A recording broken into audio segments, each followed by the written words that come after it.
মুসলমানদের প্রথম কেবলা পবিত্র আল আকসা মসজিদ। এটির সঙ্গে সারা বিশ্বের মুসলমানদের ধর্মীয় আবেগ জড়িত।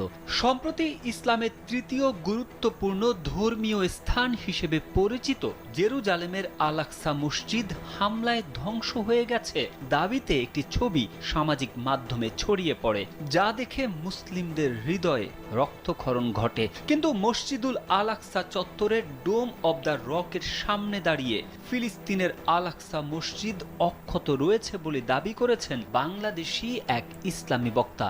মঙ্গলবার গাজী তামিম বিল্লাহ আল কাদরি নামের একটি ফেসবুক আইডি থেকে ভিডিও প্রকাশ করা হয়। ভিডিওতে বলা হয়, মসজিদুল আল আকসা অক্ষত রয়েছে এবং মসজিদ এলাকায় কোনো যুদ্ধ চলছে না বলে তিনি জানান।